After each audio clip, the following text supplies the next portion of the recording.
Hello viewers, welcome to my channel. இன்னைக்கு 10th maths chapter 7.2ல 8 sum பாருங்க. A solid sphere and a solid hemisphere. Sphere and hemisphere have equal total surface. இத TSA கொடுத்திருக்காங்க. equal கொடுத்துட்டாங்க. prove பண்ண சொல்லிருக்காங்க that the ratio of their volume is 3√3:4. என்னவா இருக்கணுமாமா 3√3:4 ஆவா நம்ம prove பண்ணனும்னு சொல்லிட்டாங்க. solid sphereம் solid hemisphereம் equal total surface area னு கொடுத்துட்டாங்க. From that question we have to write some statement. So here R1 R2 be the radii of the sphere and hemisphere. TSA of sphere க்கும் equal கொடுத்துட்டாங்க ரெண்டுமே. TSA of solid hemisphere. Sphere கூடிய total surface area என்னது 4πr². Okay, அடுத்து hemisphere கூடிய 3πr².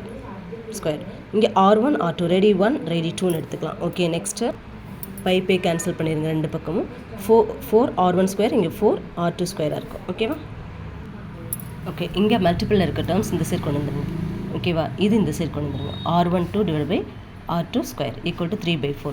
இங்கே square ரெண்டு டேர்முக்கு ஈக்குவலாக இருக்குது, காமனாக போட்டுக்கலாம். ஓகேவா? இங்கே இருக்க இந்த ஸ்கொயர் இந்த சைடு போச்சுன்னா பாருங்கள், R1 divide by R2 whole square equal to 3/4. இந்த சைடு போச்சுன்னா ஹோல் ரூட்டாக மாறும். அப்போ ஹோல் ரூட்டில் 3/4னா 4க்கு மட்டும் தான் நம்மளுக்கு ஸ்கொயர் ரூட் இருக்குது. அப்போ 2 4க்கு என்னது 2 × 2. அப்போ √3/2ன்னு எடுத்துக்கலாமா? R1 divide by R2 equal to √3/2. இது ஃபஸ்ட் ஈக்குவேஷன் வச்சுக்கோங்க. இப்போ அதோடைய வால்யூம்ஸ் வந்து ப்ரூவ் பண்ண சொல்லியிருக்காங்க. Ratio of their volumes, volume of sphere divide by volume of hemisphere. Sphere கூட ஃபார்முலா என்ன? 4/3πr1. ஓகே, அதாவது r3. இங்கே ரேடியஸ்க்கு மட்டும் R1 R2 இன்புட் பண்ணிக்கோங்க. ஓகே, அதே வந்து ஹெமிஸ்பியருக்கு 2/3πr3. இதில் என்ன கேன்சல் ஆகும்? பை கேன்சல் ஆகிடும். ரிமைனிங் இந்த 3 கேன்சல் ஆகிடும். 4/2 தான் இருக்கும். R1 R2 இங்கே ஹோல் கியூப். 1 2 2 2. ஓகே, 2 போட்டு R1 R2 ஹோல் ஒரே ப்ராக்கெட்டில் க்யூப்னு போட்டுக்குவோம். இப்போ நம்மளுக்கு R1 R2க்கு ஃப்ரம் த ஃபஸ்ட் ஈக்குவேஷன் என்ன கிடச்சிருக்கு? √3/2. அதை இன்புட் பண்ணலாம் இங்கே. ஓகே, 2 × இந்த ரேடியஸ்க்கு பதில் √3/2 ஹோல் கியூப்.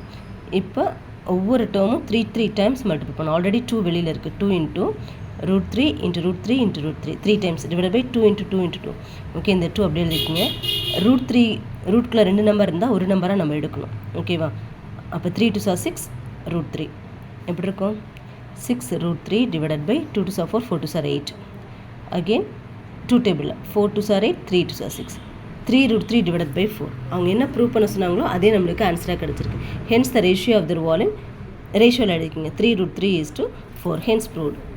ஓகே, ஹென்ஸ் ப்ரூவ்டுன்னு சொல்லிட்டு இந்த சம்மை ஃபினிஷ் பண்ணிக்கலாம். ஓகே, ஸ்பியர் கண்டுபிடிச்சிட்டு ரேடியஸ் கண்டுபிடிச்சிட்டு அதில் வந்து வால்யூம் சப்ஸ்டியூட் பண்ணிங்கன்னா உங்களுக்கு ப்ரூவ் தட் அதே ஆன்சர் தான் கிடைக்கும். ஓகேவா? ரொம்ப ஈஸியான சம் தான், அண்டர்ஸ்டாண்ட் பண்ணி போடுங்க. தேங்க்யூ.